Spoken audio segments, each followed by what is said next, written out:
Hello, Eugenie here.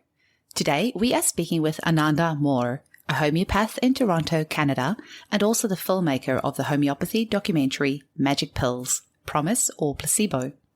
Ananda is dedicated to her patients, to her own continuing education, and to supporting and building the homeopathic community. After graduating with honours from the Ontario College of Homeopathic Medicine in 2005, she studied with Sunil Anand in India and volunteered at a homeopathic hospital in Chennai, India. She's also completed a 3-year postgrad program with Louie Klein, as well as studying with many other internationally known homeopaths. She also has a 11-month online course which she offers to home users of homeopathy to empower them with the skills of home prescribing for their family and friends. In the past, she has also served as a board member of the Ontario Homeopathic Association and on the council of the College of Homeopathy of Ontario. She's also the co-owner of Riverdale Homeopathy in Toronto, which supplies remedies to their clients all across Canada and America. Take this round-the-world trip with us today as we travel virtually with Ananda to all the interesting places she visited to learn more about homeopathy and the impact it's having worldwide. And remember to check out her documentary online, Magic Pills, Promise or Placebo, at www.magicpillsmovie.com. Enjoy the episode. Welcome to the Homeopathy Hangout podcast, where we discuss all things homeopathy from around the world. And now, your host, Eugenie Kruger. Hello, everyone, and a very warm welcome to Homeopathy Hangouts. Today, we are hanging out with homeopath, filmmaker, and educator Ananda More, all the way from Ontario. Welcome. Thank you so much, Eugenie. It's a pleasure to be here. It's so lovely to have you. So, Ananda is the filmmaker, producer, director. I think you had all the caps on for that one, hey, of the amazing homeopathic documentary, Magic Pills, Promise or Placebo. Just before we dive into the movie a bit more, can you tell us how you got into homeopathy in the first place? Yeah, I was very skeptical of homeopathy. I originally learned about it in a class in university, and the course was on witchcraft and the occult, which tells you something about how they were looking at this. And our professor was a skeptic, and he loved to talk about how to think about strange and weird things. I still have the textbook from that class, which was titled How to Think About Weird Things. I think it was something like that. And that's where we learned about homeopathy, and it seemed absurd to me, completely absurd. How is it possible that people can believe that taking sugar pills with nothing in them is going to do anything? And I was shocked. And I held this with me for a long time. Then I was traveling in India, and a friend that I was traveling with, German girl, her mom was a homeopath. She traveled with her little kit. And one day I got really sick, and I won't give details. It was a stomach bug, so you can imagine. And she pulls out her little kit, says, "Here, try some of this." And I didn't want to offend her. I didn't assume it would do anything. I took some of her little pills. Looking back, it was probably arsenicum or veratrum. Mm-hmm. And after 15 minutes, I started to feel way better. And I started thinking about it, and it started ruminating in my head. And then I went to see a homeopath in India who helped me with what had been a lifelong depression up to that point. And it really changed my life, and I wanted to do something meaningful. And I just knew from that moment that's what I wanted to do. Amazing. So what were you studying originally? I started with drama, and I did religious studies as well. And then my intention was to go to law school. So I had finished my LSATs, I had rocked them, I was starting to apply to schools, and then homeopathy, derailed all that. Oh, I love it. What an amazing story. And then how did your path go on from there to end up making the movie Magic Pills?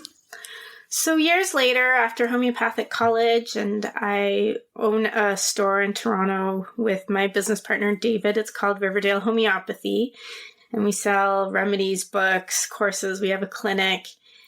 And over the years of working there and working with the different associations, homeopathic associations, it became so clear to me that the media was incredibly biased and unfair and painted a very one-sided position when it came to homeopathy.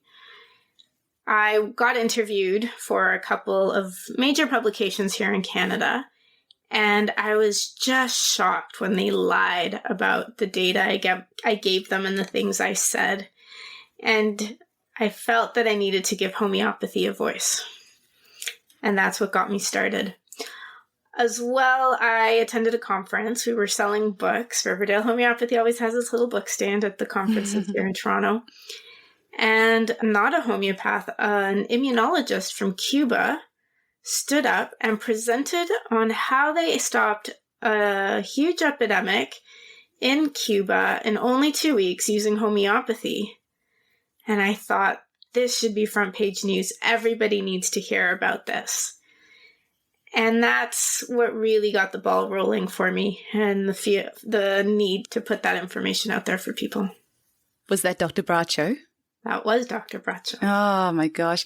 And I was the same when I found out about that, because there were millions of people involved in this, and homeopathy had such a dramatic success rate with the leptospirosis outbreak. And we've had Dr. Isaac Golden on the podcast as well. But I feel like why is this not front page news? We're not talking hundreds of people or thousands of people. We're talking millions of people. And that turned out to be just the tip of the iceberg. I later also went to India and discovered that they had done a homeoprophylaxis campaign in southern India, Andhra Pradesh, and they gave 20 million children every year remedies for Japanese encephalitis, and they almost eradicated the disease. Wow. At a fraction of the cost of the cost. And that vaccine for Japanese encephalitis is not very effective, and it's very expensive. So the government of India never even considered it. But the homeopathy was a whole other thing, and they've embraced it over and over again in India as a prophylactic. Why do you think places like Cuba and India are open to these methods and immunizing homeopathically millions of people? And here in Australia, I'm guessing in Canada, maybe not so much. What do you think the difference is? We're not legally allowed to say that we can immunize anyone. They've made that very clear here. Over here as well. I think Cuba and India have slightly different histories, but they've both really embraced alternative medicine and natural medicine. It's been a part of their histories. India, I don't know what year, but homeopathy came to India. Someone healed a king, and after that, it spread like wildfire and had so much support. And they've always had homeopathic hospitals, proper medical homeopathic education system. And they even have now a Ministry of Ayush, which is a Ministry of Natural Medicine and Indian medicine, as they call it. And the A is Ayurveda, Y is Yoga, U is Umani, and the H is homeopathy. And that means that there's money, there's research, there's work that's gone into supporting homeopathy. India also has a really strong history of defending itself against the pharmaceutical industry. So I think it was an ideal ground for it there. Cuba, with all the trade embargoes, they really embraced natural medicine, and it was part of their military development. It was part of their national health care strategy, and there was never a bias against it. When Bracho went to publish his work, he was shocked that all the medical journals that had never refused him before suddenly did not want to publish anything. They didn't want anything to do with homeopathy. And that's when they started to try to discredit what the Cubans did as well. We see that story over and over again. When something good comes out that can really help people, that's natural and safe and effective, it just gets squashed. And people who are highly regarded scientists just suddenly not able to have their work published. And Dr. Bracho's not even a homeopath. He's actually a medical immunologist. So that's the joke of all of this. He's not even a homeopath. So tell us a little bit more, Ananda, about why you then decided to make the movie and just your journey through all of that. Let's pretend that people listening to this have never seen the movie before, and let's give them a little bit of a rundown on what they can expect with this movie and why it's such a good watch. Thank you. I told the story of how I came to want to make the film, and the idea ruminated in my head for a while. And then I reached out to Dr. Bradshaw in Cuba and asked if I could come make a documentary about the work they'd been doing. And he said yes. And I later found out that he had said no to others in the past. So he trusted me. And then that felt like a huge responsibility. I had to tell the story. So that's where that journey started. And Cuba was the first story we filmed and we considered. And what happened in Cuba, as you were saying, was that there was a leptospirosis epidemic. And at the time, let me go back a step.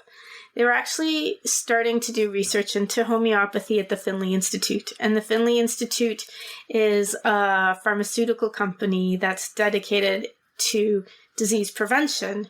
And it's Fidel Castro's baby. He built this place. He designed it.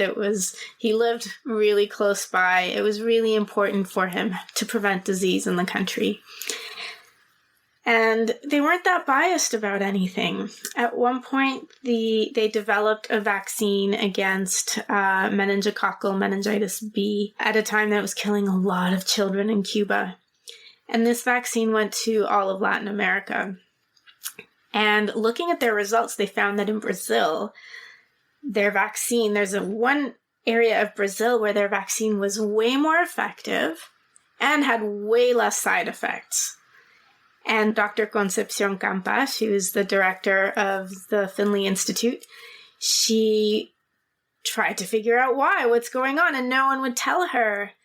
Finally, someone, whispered in her ear, "We used homeopathy here." And what they did was that they made a homeopathic remedy from the vaccine, and they were giving people homeopathics for the disease. And so they had less side effects, and the vaccine became much more efficacious. And she got really interested, and she started a whole program to investigate homeopathy and what it was and how it could help. 3 hurricanes in 2017, no, the year before, they had really strong storms and they had flooding. And this disease, leptospirosis, it's a bacteria, it's a spirochete, and it spreads through standing water. Actually, it was 2007. When you have a tropical storm, a hurricane come through, it destroys people's homes. They cannot avoid that standing water, and it can cross through the slightest abrasion in the skin. And it can kill up to 10% of people who get it. So it's quite deadly, and it's hard to diagnose. It can look like dengue fever. It can look like a lot of other diseases. And it's a big problem. Everyone in Cuba knows what leptospirosis is. So they decided, because they didn't have enough vaccine to go around, and they are the only pharmaceutical company in the world that makes a human vaccine for leptospirosis, they decided to try homeopathy. They had an emergency on their hands. So within 2 weeks, they got remedies to almost 2 million people. And in the following weeks, it grew to 2.3 million people. And within 2 weeks, the cases of leptospirosis had gone below historical levels in that area. And they were amazed. The next year, they also continued with the campaign and the next potency of the remedy. And then hurricanes hit the entire country. It was one of the worst years on record for Cuba with hurricanes. And this helped create a control group. So we had 3 provinces that are called the intervened area, and we have the rest of the country. And in the intervened area, the cases stayed below historical levels. And in the rest of the country, they were up 20-30%. So we have a control, we have the group, and those levels stayed that low for a long time. And I thought that was such an important story to tell. And it's so beautiful in the film because we have footage of the hurricanes. We have people telling us what they lived through and what it was like. And the miracle that homeopathy saved so many lives. And we were able to follow up on that. And they replicated that data over and over again.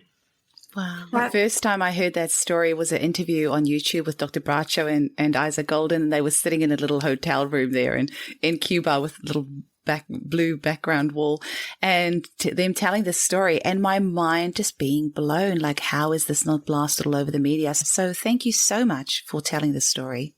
My pleasure. I would love if you can share some more, because you've got such good stuff in this documentary, and the Banerjees, they are so amazing. I would love if you could share a bit about your trip to India as well. Yeah, India's it's one of my favorite countries to visit in the world, and I'd never been to Calcutta. But they're Banerjees. They were a father and son. Unfortunately, they've both passed since the making of the documentary, but their work continues. They had many students. And Dr. Prasanta, the father, over time developed these protocols. So it's very different from classical homeopathy, and not all homeopaths agree with this methodology, but I believe you have to go with what works. And they became very famous for their brain tumor protocols, specifically because they were so effective and still are. And people come from all over the continent, the subcontinent, and there's about 1,000 people every day who line up outside the clinic to be seen by one of the doctors or their students.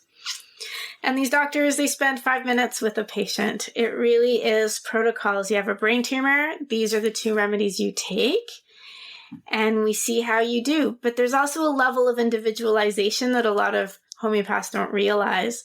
They look at the symptom picture and they add different remedies to help with different symptoms that they're experiencing. And they have protocols for all kinds of other diseases, but the most effective ones are for brain tumors. So through this process, I also met one of their patients, Mr. Tapas Raha, who was really on his deathbed. He was on so much chemo that he'd lost the ability to walk and to take care of himself. And he finally said, "No more chemo, this is killing me." And he went to the Banerjees and they came and took care of him. We're still in touch to this day, and he's doing really well. He walks, he gets around, he travels, and he's become a huge advocate for homeopathy, particularly in the treatment of brain tumors. I've got goosebumps all over. That is amazing. Wow. Because that just, sounds like a death sentence to so many people. And now you're telling us he's traveling around, and that's amazing. Absolutely amazing. And and in the death sentence, there's a very low survival rate from glioblastoma. And the Banerjees have over 80% success in the treatment of that disease. So it's really meaningful. And it's really sad that we can't bring this to more people. And if you're seeing 1,000 patients a day, you're going to get pretty damn good at what you're doing and know what you're talking about. And us as homeopaths are so lucky to have the Banerjees have released a book with their protocols. And I use it often in my clinic. If I'm getting stuck in a case, I will often open up my Banerjee protocols book and get some things out of there. And they have got protocols, and they're not just for cancer, but all sorts of other things, constipation, even I'm just trying to think of what else. I've got a client who's got idiopathic thrombocytopenia, and just happened to find a protocol for her in that book. So it's a brilliant book, and I hope more homeopaths use it, because it might be a very far cry from classical homeopathy, but at the end of the day, if it works, that's all that matters, is helping our clients. Exactly. I think we have a lot of homeopaths who like to stick to their haunches around, this is how you practice, this is not how you practice, that's not homeopathy. And really, we know very little of what homeopathy can encompass and how it works. And so it's important for us to investigate every nook and cranny. And what was really amazing when I was at the clinic was they give me free range. I could go anywhere I wanted. I could look at anything. I could talk to anyone. No one was looking over my shoulder. And every patient I talked to was getting better. And isn't that what matters? That's so amazing, hey? Now, your journey did not end there. You had several trips, but one of them that I'm super interested in is Homeopathy for Health in Africa. Can you tell us more about that? Yeah, so two brilliant homeopaths, Jeremy Scher, who's one of the biggest teachers in our community, and Camilla Scher, started this organization in Tanzania. Jeremy had some really interesting experience in the Western world treating HIV and AIDS. And he, having grown up in Africa himself, felt he wanted to go back and see if he could actually have an impact on HIV AIDS in Africa. So they up and moved their entire family to Tanzania and created this organization, and they see patients all over the country. They go, particularly what I found very interesting is they go to the Maasai villages where they're the only healthcare providers who these people ever see. And they treat everything. They're not just treating HIV AIDS, for which their results are incredible, and they've really kept track of everything that's going on there. But they're treating brain tumors, diabetes, like anything that people are coming down with or are getting sick from in areas where they have zero access to healthcare. So what they've done is really vital to that community, and they're also teaching locals so that they can start doing this for their own communities as well. Oh, that's beautiful. And that story that you had in the movie about how the woman gets ostracized if they have AIDS, and it's just so heartbreaking what they have to go through. Yeah, the AIDS widows, it's a huge issue. And what happens is that the woman's husband dies and she gets blamed for giving him AIDS. And she often gets it from her husband. So now she's sick. Her family ostracizes them, kicks them out of the house, takes away the furniture, takes away everything. And now they have to raise the children on their own, and they're ill. Oh, it's just unthinkable, hey? Yeah. So the difference Homeopathy for Health in Africa has made is incredible. And if anyone wants to support them, their website is, you just do a Google search for Homeopathy for Health in Africa. And I think it's a really worthwhile cause. You must have been reading my mind. I was just about to put that in there. And there's a homeopathic pharmacy here in Australia, where I forgot where I was for a second. You've taken me on this journey. I forgot what country I was in here in Australia. And because I've been buying so many remedies from them, they sent me a Christmas gift. And my Christmas gift was a donation to Homeopathy for Health in Africa on my behalf. And I was like, that is the best Christmas gift anyone could have given me. So if you're looking for a good Christmas gift for your homeopath, please buy them a donation to Homeopathy for Health in Africa in their name. And also buy them a copy of the Magic Pills DVD. Yes. I love that. That's amazing. That's great, eh? I thought that was lovely. So, I might feel that. Yeah, you should. So how long has this journey taken you in total? Like, how long did it take you to make this movie? And hang on, you're not a trained filmmaker, right? No, I do have a degree in drama, but I was very much focused on theater for all that time. And I thought, storytelling, same. And it was very different. But yeah, I didn't know the first thing about filmmaking. I started working with a recent film school graduate, and we did our first trip to Cuba together. And I slowly learned. I did a lot of courses. I joined the Documentary Organization of Canada. I did a course on directing documentary, and slowly I started learning on the job as well. So I feel like I got a little mini degree in filmmaking. Apprenticeship, of course. Yeah. And how long did the movie take you in total? It took 7 years to make. Oh, wow. And then there's the marketing and the distribution of the film, which is still ongoing. That's some serious tenacity to keep going for that long. So tell us a bit more, Ananda, about how this movie has influenced your life, and how has it changed your life, and what has it meant for you in the last 4 years since it's come out? I think one of the most important things it did for me was give me certainty in the fact that homeopathy does work. I'd sometimes have my doubts. I might see really cool things in my clinic happen, but I'd always question, oh, maybe it was the chiropractor they went to see, or maybe it was this and that. And I really went out making this film with the true question in my heart, does homeopathy really work? And I am 100% convinced that homeopathy is effective and that it works and that it has a huge place in the world of healthcare and can make a big difference. So that for me, that certainty gives me confidence, and it's been really meaningful for me. I've also become very connected with the homeopathic community, been able to do grassroots activism, and through my mailing list, really bring people together. We've had a lot of important actions happening in the US recently with the FDA really wanting to basically make homeopathy illegal. And we're able to bring people together, let them know when there's a petition to sign, a letter to, and activate people, let them know what's going on. And that's been really important to me. Mm-hmm. And that was my goal from the beginning, to not just educate, but also mobilize people to act, to make sure that we can have continued access to homeopathy in the world. Absolutely. What can you maybe tell our listeners a little bit more about what's going on in United States and the FDA and what's happening there?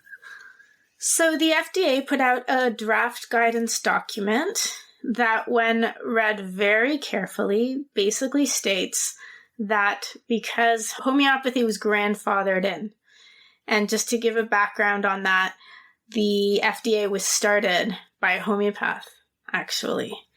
And they made sure that homeopathy, because it is safe, it's non-toxic, there is no danger from homeopathy, there's no reason for it to be unavailable in the US. And so the FDA was really formed to make sure that dangerous products were used appropriately when needed, and the public was not exposed to them. So suddenly, out of nowhere, the FDA decides that homeopathic remedies are a new drug, and that they are therefore not approved by the FDA, and they have to go through the whole new drug application process, which is very expensive, around $3 million per homeopathic remedy. Wow. And then you have to go through clinical trial process, which isn't effective for homeopathy. That clinical trial process works for allopathic medications because it looks at one pathology, one symptom, and the effect of that remedy on that one pathology, where homeopathy has an aspect of individualization. And you can have 5 people with the flu and all of them will need a different remedy. So it doesn't work that way to study it clinically, and it really impedes the possibility of homeopathy continuing. On top of that, they started fabricating reports about homeopathy being toxic, particularly in Highland's teething tabs, when it actually wasn't. And when there was a Freedom of Information request done on the data that claimed that people were sick, it became incredibly apparent that it had all been fabricated or collected inappropriately. So, for example, a child had supposedly died from the remedy that they had taken 6 months ago, and they were missing a kidney, and there were all these birth defects, and that was counted as a death from teething tablets. Oh my gosh, I did not know that part of the story. I knew about the Highland tablets, and I saw they had belladonna in there in a 12X, and I was like, yeah, it's still got none of the, I think past the 6C, it's got none of the physical substance in it. And I thought 12C. Yeah. 12C. But it's so minute that they would need like 60 boxes of this stuff to consume at once to have any kind of toxic effect. It's so infuriating, hey? Yeah. The other thing they found was that there was a lot of replication. So there weren't, I can't remember, they said 8,000 incidents of adverse reactions. There weren't. It turned out there were a few hundred, which were also, they didn't quite fit, but they were replicated in different ways to make it look like there were so many. Now, don't take those numbers to heart. Yeah. I can't remember the exact numbers. But it was horrifying what they did to Highland based on nothing. I'm glad to see Highlands is still going because their website's still up, and I see they now have a teething formula and it says no belladonna on it. Yes, it just sounds crazy. I mean, you couldn't make this stuff up, right? Yeah, it's insane. And so just to continue with the FDA story, they created this draft guidance document that was on the verge of making homeopathy illegal. And the homeopathic community in the U.S. is a little bit divided. They were having a hard time coming together. And the Homeopathic Pharmaceutical Association didn't want to stand up against the FDA. They wanted to work with them. They thought it could all work out. It'll be okay. And they didn't want to scare any of their retailers. So they just went along with the FDA story. And then this woman, this mother, Paula Brown, rose up from the ashes and said, there is no way I need homeopathy. That's how I treat my children. That's what helped me when she had interstitial cystitis, which is extraordinarily painful. Her doctor was handing her over a flyer that said where she could find support groups for the drug addiction, the opioid addiction she would have for taking the drugs to treat this condition. And she thought to herself, there's no way I'm going to go through that. And she went to see a homeopath and it worked. Amazing. So there was no way she was going to allow that to disappear from her life. And she joined other mothers and they created an organization called Americans for Homeopathy Choice, which really galvanized the homeopathic community. And the FDA still has not managed to pass this draft guidance. They're still trying, and now Paola and the organization have the support of different Congress people and senators, I believe. So they've come a long way, and it's another organization. If people want to donate, please do. Can you just say their organization name again? Yes, Americans for Homeopathy Choice, and their website is homeopathychoice.org.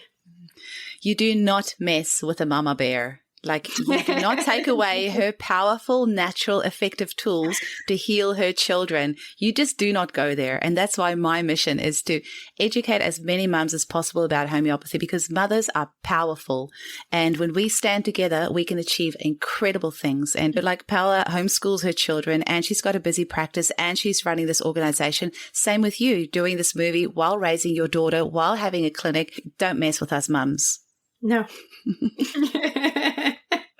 Let's get it out there. Yeah, now, speaking of all the things that you're doing, you also have Riverdale Homeopathic Clinic. So tell us a little bit about what you do there and how that got going. And it's really, for me, it's a hub for homeopathy, for everything homeopathic in Canada. And we do also serve the US. And sometimes we can get remedies to far off places, but we try not to too often. And we get if you're looking for a remedy, we'll do our best to get it for you. We also sell homeopathic books, and we don't have any courses right now, but we've done a lot of courses in the past, and we have a clinic. And it's my second home. I love the people we work with. I love that we serve the community in that way. It's a hub, as I said, and I really like it there. And you've got some courses coming up as well. You've got so much in the pipeline. So tell us a bit about that. So I've been teaching a course, and people are still able to sign up because it's all recorded. You can join by watching the stuff that's been recorded up to now, and the rest is live. It's an 11-month course called Homeopathy at Home. And my goal is to empower people, mostly mothers, as who's attending the course, to treat their family at home. I felt in this day and age with what we're experiencing around the world that it's so important to be able to take care of your family, particularly acutes, and understand how to apply homeopathy correctly. So I wanted to get beyond that basic introductory course or the book where you just get, your infections, here's 3 remedies to choose from. I wanted to empower people to understand how to prescribe, the basis of homeopathic theory and philosophy to enable that, to learn how to repertorize in order to choose and select a good remedy, And I think it's a very thorough course. And what's super fun about it is I've got amazing guest teachers from all over the world. So people like Camilla Scher, who taught 2 weeks ago a class for us, Richard Pitt. There's a whole slew of people, and people are learning about homeopathy for their animals, for their plants, analyzing dreams with Dr. Christopher Soughton. Wow. There's so many amazing people who've joined the course, along with understanding your basic materia medica, how to study remedies. The idea is that it's going to empower you to continue your lifelong learning and application of homeopathy. My heart is swelling and my cheeks are sore from smiling, because what you are doing is so incredible to empower families to use homeopathy for themselves. And that is literally what I am all about as well, because homeopathy, yes, it is very complicated. We do have over 8,000 remedies. I studied 4 years full time to become a homeopath, but you can treat your family acutely at home for so many different things that you don't need to go and see a homeopath for an hour and a half consultation for. If you have cystitis, if you have a burn, if you have a bruise, you've got a sore throat, anything like that, you can treat at home yourself. And if you know the skills on how to do that, then it's really empowering. And especially in Australia, where we have lots of wide open spaces, if you live in rural or if you have pets, it can be so expensive taking them to the vet. You might just want to treat them at home yourself if you're on a tight budget. So really empowering yourself with these skills of using homeopathy at home, which, by the way, my course is also called, but it's only like an hour and a half, not 11 months. It's not 11 months, just an hour and a half introduction. To see it's like anyone had used that name and nothing came up. Really? I actually found a podcast called Homeopathy at Home as well. It's in America. And then somebody else told me the other day theirs is called that too, but it's got good alliteration. It rolls off the tongue nicely. Pretty obvious. Huh? Yeah, but I love that you are also about that, empowering families to use homeopathy for themselves, because you can just treat your child yourself for an ear infection. You don't need to go to a homeopath for that. Yeah. Mm-hmm. No, there's such a place for homeopathy. Like, my cat ran away for 5 weeks and he came home finally, and skin and bones, and he couldn't digest anything. And I called my homeopathic vet. She wasn't answering. She was at a conference, and I was like, okay, let's just give him arsenicum and see what happens. And it just took 1 dose of arsenicum. And he stopped throwing up. He was able to hold his food down. It was so beautiful. And it's that easy with kids too. If you apply it correctly, it's so empowering, as we said. Have you got a couple of homeopathic success stories that you want to share just towards the end here of the podcast? Oh, how do I pick a couple? Yeah, I know. I had a patient in the States who herself is an amazing home prescriber. She's been studying homeopathy forever and was treating a lot of people with COVID. And then she got it, and she had given herself a few remedies. It wasn't working, so she reached out to me. And we did camphora and laurocerasus, and she had an oximeter, so she was measuring her oxygen. She couldn't sit up; she would start coughing and couldn't breathe. And within a few days, her oxygenation started going up. She was able to get up, do basic things. And a few days later, her oxygen was up to 98%. Wow. So that was just recent. And that was a scary situation, but she refused to go to the hospital. Mm-hmm. And I think she thought about it quite thoroughly and knew what she wanted. And I was going to support her and her decisions. We are a regulated health profession here in Ontario where I live, and yet they have limited us so much in how we can promote ourselves, what we can say. We're not allowed to say we treat anything. We can't be specialized in anything. We can't treat anything. We can't have testimonials from patients. I know. We're not allowed to say anything. We're not allowed to say that we can do anything. Like, somehow we've been around for over 200 years. The royals have spoken out publicly about how they use homeopathy. Gandhi, Mother Teresa, Cher, Tina Turner, the Beatle, whose name I always... Paul McCartney. Yeah. I've all spoken out about how they use homeopathy and how successful it is, but we're not allowed to say anything about what it is that we do. So... I think that's a whole other podcast or a whole other rant. Maybe once I've stopped the record button, we can have a little rant afterwards. Yeah.